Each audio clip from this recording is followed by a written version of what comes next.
A Lei Magnitsky nasceu nos Estados Unidos para punir violações de direitos humanos e corrupção. Mas agora, essa lei foi usada contra um ministro do Supremo brasileiro, Alexandre de Moraes. Na prática, isso significa bloqueio de bens nos Estados Unidos e restrição a qualquer transação com instituições estadunidenses. O anúncio gerou uma crise diplomática e escalou o alerta no sistema financeiro. Os grandes bancos entraram numa encruzilhada: obedecer à autoridade do Tesouro estadunidense ou cumprir a decisão do STF. Flávio Dino, ministro do Supremo, já afirmou que ordens estrangeiras não têm efeito automático no Brasil.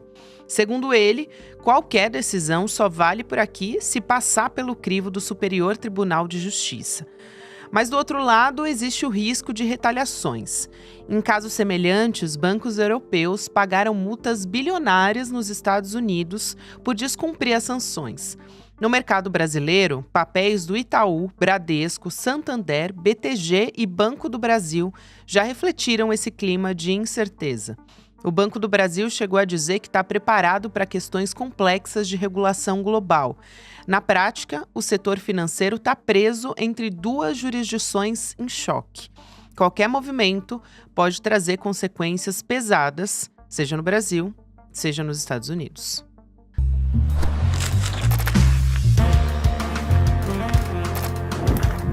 Sou a Gabriela Varela, esse é o podcast Detalhes, e aqui mais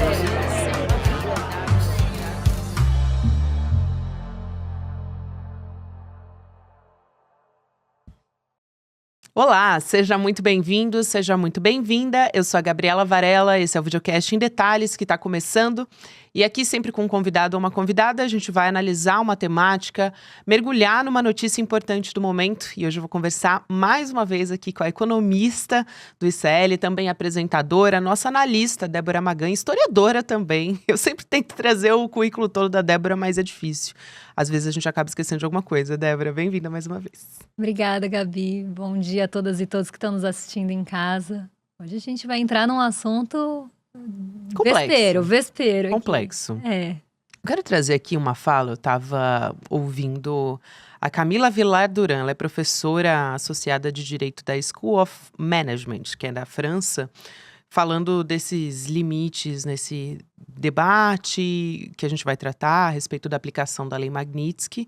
Ela falou no Café da Manhã da Folha de São Paulo e ela falou sobre um lado que é do ponto de vista jurídico, que é, olha, desse ponto de vista, tá tudo perfeito, tá muito bem fundamentado. Do outro, a gente tem o funcionamento do sistema financeiro. E é isso que é a sua especialidade aqui, né? Então, sob o ponto de vista de qualquer transação que seria internacional, né, precisaria, de alguma forma, de um acesso à infraestrutura dos Estados Unidos. Então, eu quero te perguntar um pouco sobre essa dualidade e se isso pode levar o Brasil a algum tipo de isolamento financeiro. Eu acho difícil que isso vá culminar no isolamento financeiro do Brasil.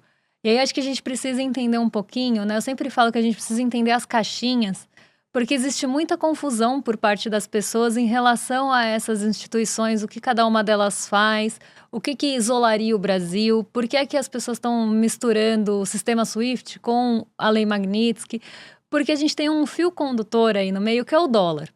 Como boa parte das operações financeiras globais passam pelo dólar em algum momento, isso passa pelo sistema financeiro dos Estados Unidos. Então, no começo, surgiu uma confusão, inclusive, que foi até mais problemática, assim, porque Eduardo Bolsonaro falou sobre isso. Ganhou uma proporção maior, inclusive, do que deveria ter tido, pela fala do Eduardo Bolsonaro de que o Brasil seria excluído do SWIFT, por conta dessas sanções. E aí as pessoas começaram a confundir uma coisa com a outra. O que era a Lei Magnitsky, o que era a OFAC e o que era o SWIFT. E eu sempre parto desse ponto, porque quando a gente entende o que cada uma das instituições faz, isso fica um pouco mais claro, um pouco mais esclarecido para a gente. Então, o sistema SWIFT, ele fica na Bélgica, ele é um sistema composto por vários bancos, são centenas de bancos, são decisões colegiadas, e são decisões que não são unilaterais. Elas precisam ser multilaterais e precisa ter um certo consenso para que um país seja excluído do sistema SWIFT. Isso é uma coisa. Outra coisa é a Lei Magnitsky, que é uma lei unilateral, que é pensada nos Estados Unidos, ela vem dos Estados Unidos para cá e ela está sendo usada de forma arbitrária pelo Donald Trump. Então, a partir do momento que ele tem um poder ali de usar uma lei para sancionar ou uma entidade, ou um país, ou uma empresa, ou um indivíduo, ele está usando isso, inclusive, como instrumento de pressão. Mas aí é uma medida unilateral dos Estados Unidos com uma pessoa que atualmente é o Alexandre de Moraes. Isso pode escalar para outros indivíduos? Pode escalar para outros indivíduos. Mas, atualmente, a mira, né, e o alvo está no Alexandre de Moraes. Então, a gente tem esse apontamento para ele aí da Lei Magnitsky. Outra coisa é o OFAC, né, que todo mundo fala, Eduardo Bolsonaro também já falou sobre isso, então acabou gerando toda uma desinformação, uma confusão na cabeça das pessoas. OFAC, ou OFAC, como ele chama, é o Departamento do Tesouro, seria o órgão do Tesouro que executa a sanção da Lei Magnitsky. E aí é que começa o problema. Porque quando você tem o dólar como poder hegemônico, como moeda hegemônica e como uma moeda que acaba permeando as transações globais em algum momento, isso vai passar pelo sistema financeiro dos Estados Unidos. Quando passa pelo sistema financeiro dos Estados Unidos, é que gera a dúvida de que se aquilo vai ou não ser sancionado também, já que você vai passar pelos Estados Unidos. Então, as pessoas começaram a confundir que o Brasil ia ser excluído do SWIFT, que a gente ia ter sanção, não ia poder operar em dólar, e não é nada disso. Num primeiro momento, o que existe é uma sanção contra um indivíduo específico que foi feita de forma arbitrária por um presidente dos Estados Unidos. E aí eu acho que a gente tem que questionar esse poder também que esse presidente dos Estados Unidos tem de sancionar uma pessoa e o poder da moeda hegemônica global hoje, que é o dólar. Então, você acaba fazendo pressão em outras instituições financeiras pelo poder hegemônico do dólar e não a Lei Magnitsky em si. Porque nem os Estados Unidos têm consenso de como se aplica a Lei Magnitsky. Nem advogados estadunidenses chegaram a esse consenso.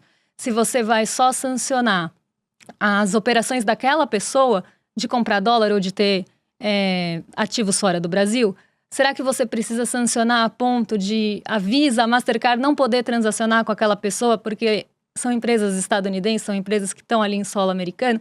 Então começa a ter toda uma discussão que é mais interpretativa do que qualquer coisa. Porque a lei, ela acaba sendo muito ampla, muito genérica. E aí entra uma coisa que eu até brinco, que eu vi na história, não foi nem na economia, que é o princípio interpretativo das leis. As leis, principalmente, né, quando a gente pensa em história das Américas, a gente passa por isso, né? As leis, elas precisam ser interpretadas. Elas eram muito amplas, muito abrangentes. Elas precisavam de uma interpretação de um juiz ou de alguém que fizesse esse papel. Então, você tinha uma lei super abrangente, que acabava tendo uma interpretação mais voltada para manter aquele poder, para manutenção daquele poder. E aí é que entra esse problema. Ninguém tem consenso ainda de se você vai sancionar só aquela pessoa de transacionar dólar. Então, em tese, Alexandre de Moraes não poderia comprar dólar. Ou se a Visa não pode ter negócio com ele, outras empresas americanas não podem ter negócios com ele. E aí a coisa começou a escalar, né? Já passou para um medo de um banco no Brasil não poder transacionar em dólar, só que é um salto gigantesco de uma coisa para outra. Um banco do Brasil, né, banco brasileiro, não um Banco do Brasil instituição, mas um banco brasileiro que tem operações em dólar ou que tem uma agência fora do Brasil, pode manter essa agência se tiver relacionamento com Alexandre de Moraes? Isso é um salto enorme para ele negociar dólar e a instituição negociar dólar. Só que como é um terreno que acaba entrando nessa coisa da interpretação, não existe consenso. Por isso que os bancos foram procurar advogados lá fora e não tiveram a resposta. Mas aí, um pouco sobre a dependência, não só do Brasil, mas nesse caso a gente está falando do Brasil, né? Em relação ao dólar. Por quê? Tem saída para isso a curto prazo? Ainda não houve uma aplicação disso. Mas pensando que pode acontecer muito em breve. E também, enfim, como é que o Brasil pode se proteger disso? E também, de outro lado, se a longo prazo a gente pode pensar numa saída, e a primeira coisa que me vem à cabeça é esse estudo que tem sido feito por parte do BRICS, que foi até a motivação da primeira retaliação dos Estados Unidos contra o Brasil. Essa possibilidade, esse estudo da desdolarização, né? Exatamente. E aí é que entra o outro problema. Donald Trump não está fazendo tudo isso porque realmente ele está preocupado com o Brasil. Ele está fazendo tudo isso porque ele precisa manter o poder hegemônico do dólar. Afinal, com isso, ele consegue manter o poder dos Estados Unidos em cima dos outros países e ele, como presidente, também usar isso como um mecanismo de pressão. Uma discussão que realmente trouxe, né, toda essa retaliação, inclusive em relação aos BRICS, foi pensar em uma moeda de transação para os países pertencentes ao BRICS. Isso enfraqueceria o dólar, talvez no médio e longo prazo, porque a dependência ia diminuir. Então você não precisa passar pelo dólar para transacionar globalmente, que em algum momento normalmente passa. Você vai transacionar nessa moeda, pelo menos entre esses países. Agora, outra coisa que está sendo discutida e que ainda está um pouco embrionária é o PIX dos BRICS. Então, tem uma série de outras alternativas pensando, e isso também acaba aumentando um pouco a tensão, mas justamente porque a ideia, a vontade é você manter, né, isso por parte dos Estados Unidos, claro, o poder hegemônico do dólar. Afinal, isso acaba sendo um instrumento de pressão muito importante, um instrumento de poder e de submissão importante. Se você tem o poder de controlar a moeda global, emitir essa moeda global, você tem poder não só no seu país, mas em relação aos outros também. E aí, muito dessa pressão que está vindo para o Brasil acaba justamente passando pelo poder do dólar. A gente nunca pode deixar o poder do dólar de fora disso, porque o poder do dólar é que permite que essa pressão aconteça. Se fosse outro país utilizando uma sanção dessa forma em relação ao Brasil, talvez não tivesse o peso que tem. Mas por ter o dólar ali no meio, instituições financeiras, por exemplo, ficam com medo de não cumprir e não poderem negociar dólar. Isso seria um problema para a instituição financeira. Se chegar num ponto de escalada, claro que não é o primeiro nível, não é a primeira coisa que se vem à cabeça, mas eles já estão traçando o pior cenário, pintando o pior cenário, que seria a instituição que mantiver relacionamento com essas pessoas sancionadas não podem transacionar dólar nos Estados Unidos. Aí ninguém quer. Ninguém quer descumprir, porque não quer deixar de transacionar dólar, porque dólar é uma moeda importante. Então, o grande poder aí vem do dólar, não é nem da lei mesmo. A lei, ela poderia ser desobedecida se não tivesse o dólar. Você pagaria uma multa, por exemplo. Só que o grande medo é perder a negociação de dólar. Tem até países que, em cenários diferentes, estão tentando fortalecer sua própria moeda em transações. A China já faz isso há mais de décadas. A Rússia, por conta da guerra com a Ucrânia também, mas é realmente muito difícil. Parece que todos os países são engolidos por essa hegemonia do dólar, né, Débora? Como você está explicando. Aí, falando um pouco dessa decisão do ministro Flávio Dino, que sinaliza também a possibilidade de punir os bancos, e por isso que gerou essa questão toda. E aí os bancos vêm à mídia, né, dizer que estão preocupados e tal. Então, punir os bancos que decidam sancionar o Alexandre de Moraes. Então, já imaginando a aplicação de um efeito da Lei Magnitsky, né? Isso ainda não aconteceu. Só que os bancos que operam nos Estados Unidos, que é o caso de, acho que praticamente todos, né? E isso começou de uma discussão com mineradoras, municípios e o Reino Unido. Na verdade, não se falava de banco nem de lei Magnitsky no primeiro momento. Você estava falando dos municípios entrarem com ações no Reino Unido contra as mineradoras que estavam envolvidas aqui em todos os acidentes e as catástrofes, enfim, ambientais. Então, você está falando de um município entrando com um processo no Reino Unido. E aí a interpretação dele para que isso tenha efeito aqui no Brasil, precisa passar pelo processo no Brasil, e o STJ precisa homologar e passar pelo processo brasileiro. Então, você vê que não tinha nada a ver com lei Magnitsky, só que aí os bancos extrapolam. Os bancos olhando para essa decisão do Dino, e aí começa toda a discussão também, para além dos bancos, é que eles olham para a decisão e falam, tá, e no caso da lei Magnitsky, que também vem de fora, tá sancionando uma pessoa aqui. A gente precisa esperar passar pelo processo legal para decidir se vai sancionar ou não depois de passar do processo. E aí sim toma a decisão, e essa decisão tomada a gente respeita, ou a gente acata a lei direto e já sanciona de pronto. Porque aí você entra numa sinuca, espera o processo ou faz desde já. E aí a sinuca é desobedecer aqui e cumprir nos Estados Unidos e tomar as penalidades no Brasil, ou desobedecer nos Estados Unidos, não cumprir a lei Magnitsky, não sancionar, esperar o processo aqui e tomar as punições lá. As punições lá vêm em dólar. Então, o banco que a gente sabe que acabou pagando multas e punições por conta da Lei Magnitsky não foi excluída, não parou de operar em dólar, mas tomou punições por 8 anos de 30 bilhões nesses 8 anos, que foi o BNP Paribas. E uma delas sozinha era de 10 bilhões de dólares.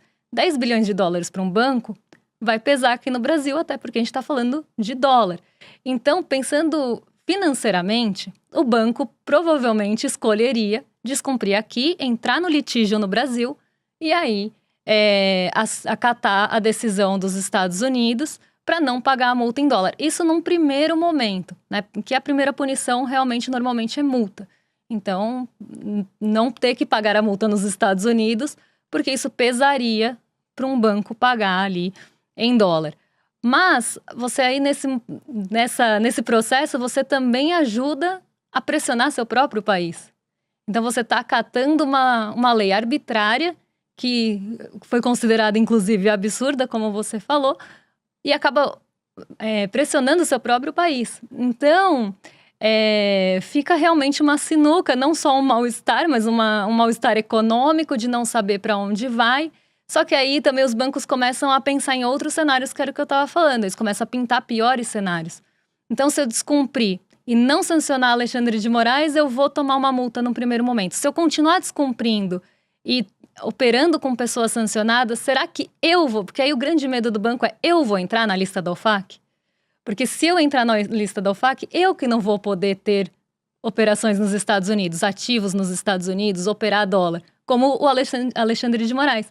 Então ele vai entrar na mesma situação. E o grande medo dos bancos no descumprimento é que eles sejam monitorados pelo OFAC e tenham ali o OFAC no cangote, fiscalizando todas as operações a ponto de sancionar o banco.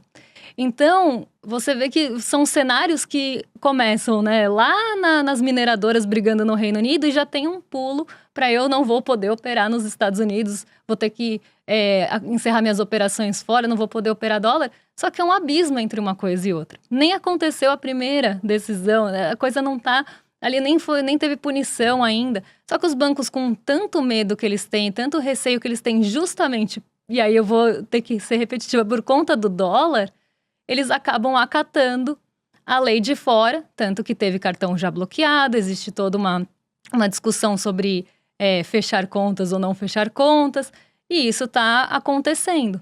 E todo mundo sem saber para onde vai, porque não existe realmente consenso em relação à punição que pode chegar. Será que pode escalar a ponto do banco ser incluído na lista sancionada por descumprimentos recorrentes da lei? Então, é justamente esse cenário que o banco tem medo, né, de chegar a esse ponto deles entrar na lista. E aí, sim, seria problemático para o banco não poder operar dólar, por exemplo, que é uma operação importante para um banco. Mas é justamente um dilema muito ruim e uma sinuca mas também de um cenário que já está sendo pintado como o mais pessimista possível. Sim. E você deu um contexto super importante, porque essa decisão, que não deixa de ser um recado político muito importante, porque o ministro Flávio Dino é um político muito habilidoso, e nesse sentido, quando ele toma a decisão, isso já estava sendo estudado pelo Supremo Tribunal Federal. Se eu não me engano, o próprio Cristiano Zanin vinha tentando conversar com instituições financeiras, por exemplo, a Febraban, para tentar ouvir o lado dos bancos. E o ministro Flávio Dino, ele queria dar um recado muito claro e rápido sobre a soberania brasileira e sobre a moeda brasileira. Então, quando ele toma essa decisão, que diz respeito a uma decisão lá do crime ambiental de Mariana, e ele estende essa aplicação à Lei Magnitsky também, porque, claro, ele está falando de todos os gastos que são impostos por outros países. Então, ele está, na prática, também decidindo a respeito da Lei Magnitsky. E, por outro lado, os bancos, eles ainda têm uma saída jurídica que você observou isso, mas acho que vale a pena frisar, recorrer ao STJ. Né? Porque a partir do aval do STJ, validaria essa sentença estrangeira ou não para aplicar aqui no Brasil. Então, eles ainda têm essa saída, né? Tem essa saída, podem, como eu falei, devem brigar aqui, mas enquanto isso, muito provavelmente vão acatar lá. E aí é que entra o grande problema, eu acho o grande dilema, porque aí o Flávio Dino deu um recado tentando, né, fortalecer e reiterar a soberania do país, e o banco vai acatar uma coisa de fora, pensando não só na economia dele, mas pensando nas operações dele, com receios de cenários piores, mas também acatando uma lei que acaba ferindo a nossa soberania, né? Isso. Uma lei de fora vindo para cá e pedindo para que as pessoas sancionem um ministro do STF. E é uma situação muito complicada. A folha de pagamento do STF é de um banco estatal, então acaba tendo todos esses ruídos que acabaram surgindo a partir daí, vídeos de desinformação em massa. Então, assim, é uma situação muito complicada. E como as pessoas têm muito desconhecimento e existe essa falta de consenso, isso acaba virando um terreno fértil para que essas desinformações também aconteçam, essas fake news e tudo mais. Essas confusões que eu acho que não são ocasionais de uma coisa com outra. Então, tudo isso acaba levando a esse cenário também de desinformação que a gente vem enfrentando. Débora, eu aproveito para te perguntar quais fake news você tem acompanhado mais a respeito desse assunto. Olha, eu já vi tantas, Gabi. A primeira que eu vi é que a gente ia ser expulso do SWIFT. Foi a primeira que eu falei. A gente já que já foi mitigado. Okay. Né? Inclusive, teve reunião do SWIFT com o Dário Durigan, que é aqui da Fazenda. Mas tem o dólar. Aí entra outra desinformação. Porque quem manda no SWIFT, na verdade, são os Estados Unidos por conta do dólar. Não é que eles mandam no SWIFT, podem tomar decisões lá. Não podem. Sozinhos, eles não podem tomar decisão em lugar nenhum do SWIFT. Ou qualquer país não consegue tomar sozinho. Precisa realmente de um colegiado mesmo. Como aconteceu com a Rússia, por exemplo. Ninguém tomou a decisão sozinho. E aí, a outra desinformação que eu vi, que foi até que eu comentei já no programa, é o vídeo do Eduardo Bolsonaro falando que o Banco do Brasil, ele usa o Banco do Brasil de exemplo, né? E não é à toa. Ele usa o Banco do Brasil de exemplo para falar que, se for sancionado em dólar, corta as relações das operações em dólar e o banco vai falir. E isso tem uma corrida de pessoas para tirar o dinheiro. Não prejudica só o banco, mas as pessoas que correm para tirar o dinheiro. Porque às vezes a pessoa tem um dinheiro lá no Banco do Brasil aplicado. Vamos pensar numa situação assim. Aí ela vê uma desinformação dessa e corre para o Banco do Brasil para tirar tudo. Ela vai resgatar a coisa às vezes com prejuízo. Ela vai pagar imposto sem necessidade. Ela vai tomar uma série de decisões atabalhoadas por uma desinformação, correndo para tirar o dinheiro do banco. Isso vai prejudicar a pessoa, vai prejudicar a imagem do banco também, porque você vai ter uma corrida ali para tirada de dinheiro. E parece que o Eduardo Bolsonaro não está pensando nem nas pessoas que vão acatar o que ele está falando e podem ser prejudicadas por isso, nem no Banco do Brasil, que é uma instituição tão importante aqui do nosso país. Mais uma vez, né, um patriota de Araque aí, falando que está pensando no Brasil e está acabando com os apoiadores dele que podem ir lá tirar o dinheiro e sair mal na fita porque tirou o dinheiro no mau momento, que pode acontecer, ou pagou um imposto que não precisava para tirar um dinheiro que está preso ali. Então você vê que ele não está pensando nas pessoas, não está pensando no país, não está pensando no Banco do Brasil, está pensando só nele, na família dele, e o que ele pode fazer de pressão para prejudicar o Alexandre de Moraes e a imagem do Brasil também. E aí a gente vê que não tem nenhum compromisso nem com a verdade, porque ele usa alguns termos, eu acho isso muito interessante. Ele usa alguns termos, pega ali um fio condutor e ele distorce para chegar nesse ponto de, o Banco do Brasil vai falir. Para parecer que tem legitimidade. Exatamente, mas é Eles são especialistas, né, Débora? É todo um contorcionismo para chegar aí. Em espalhar notícias falsas, né? Tô dizendo. Agora, existe uma avaliação também no STF, aí olhando politicamente, né, a respeito disso, de que os donos dos bancos não estão sendo firmes na defesa da soberania nacional, e por isso foi necessário que o Flávio Dino, que o STF se manifestasse com esse afinco, vamos dizer assim, né, nessa medida contra a aplicação da Lei Magnitsky. Isso é uma apuração que eu tenho ouvido na imprensa de maneira geral, e que a maior parte dos ministros concorda com esse posicionamento do ministro Flávio Dino, né? E aí, segundo a apuração especificamente da Folha de São Paulo, o ministro chegou a dizer para o repórter que faltam banqueiros que pensam em português. Eu quero te ouvir um pouco sobre como é que os banqueiros, os bancos têm reagido a isso, a própria Febraban, mas a gente teve as ações dos bancos brasileiros quando essa notícia saiu, né, despencando. Quando a gente pega o valor de mercado de todos esses bancos que caíram nesse dia, 41 bilhões, né, de perda de valor de mercado, que é o quanto aquela ação valia num dia anterior, quanto ela passa a valer no dia seguinte. multiplicada ali por todas as ações que estão em negociação. Então, uma perda grande Num ali. único dia, né? Num 40 único dia. milhões. Então, uma perda grande de valor de mercado, porque teve sim uma queda bem abrupta, justamente por essa interpretação de que se os bancos não cumprissem ou começassem a entrar nesse dilema, poderiam ter problemas posteriores. Então, a gente vê que tem essa preocupação. Mas eu acho que os bancos, eles não pensam em português, eles pensam só no lucro deles. Eu acho que a gente precisa entender isso, porque, na verdade, o que o banco quer lá no final é lucrar o máximo possível. Se ele tiver que começar a pagar multa bilionária para Estados Unidos por descumprimento de lei, ele não vai ter o lucro que ele tinha antes. E é isso que também está sendo colocado no cálculo quando as pessoas vendem as ações.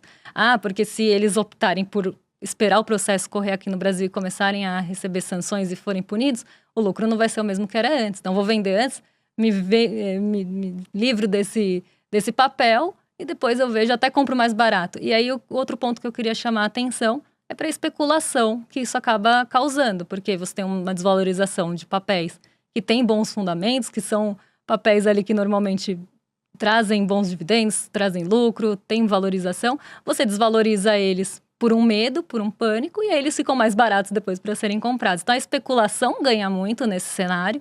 É um cenário bom para quem especula, não para quem compra e acredita e fica lá com papel na carteira por muito tempo, mas para quem compra e vende, compra na baixa, vende na alta e fica especulando com papel. Para essas pessoas, essa movimentação, mar tranquilinho, não é bom para o especulador. O especulador gosta de onda para surfar, então eles vão querer que isso aconteça. Então, é bom para o especulador, e eu acho que os bancos realmente não pensam em português, eles pensam em cifras, pensam em lucros, pensam em dividendos. Então, eles vão pensar no que, para além até do posicionamento, por mais que isso prejudique o próprio país, que vá contra a soberania, se for algo que vai também prejudicar economicamente, eles não vão pensar na soberania do país num primeiro momento ali. Eles vão pensar mesmo no que vai trazer mais lucro, menos custo, com briga judicial. Então, eles vão colocar tudo isso na ponta do lápis e vão para a direção que melhor atender, exatamente, for mais conveniente. Interesses. Porque eles estão pensando mesmo nos seus interesses. Claro. Você resumiu muito bem. Não é no Brasil, não é na soberania. Mas isso pode ser ruim para o país depois. E aí para o banco também. Mas eles não vão pensar nisso agora. Eles vão pintar um cenário ruim para já deixar precificado e saber que aquilo pode acontecer. E dentro disso também vão fazer cálculo para ver onde eles podem perder menos. Débora, é sempre um prazer te receber aqui. Obrigada por deixar tudo tão claro e didático pra gente. Espero que tenha sido bom, que tenha ficado esclarecido mesmo. E tô aqui para o que precisar. Pela primeira vez na história do Brasil, um ex-presidente e militares da alta cúpula das Forças Armadas vão a julgamento por tentativa de golpe de Estado. O mundo está de olho no Brasil. E para você entender exatamente como chegamos até aqui, o ICL preparou um dossiê definitivo com documentos, provas e imagens históricas que culminaram no julgamento do século. Assista a estreia ao vivo do novo documentário original O Fim de Bolsonaro. Como a democracia brasileira venceu o golpe. Será no dia 14 de setembro, às 8 horas da noite, com debate ao vivo com Eduardo Moreira, Juliana Dalpiva, Elô Vilela, Chico Sá e comigo, Leandro Demore. Garanta seu ingresso em icl.com.br/estreia. O ICL está em todo lugar, na palma da sua mão, na TV da sua casa e até nos seus ouvidos. Para ir além da manchete e mergulhar com apuração e contexto de verdade, acesse iclnoticias.com.br. Siga o ICL, compartilha e vem com a gente. Informação para quem pensa.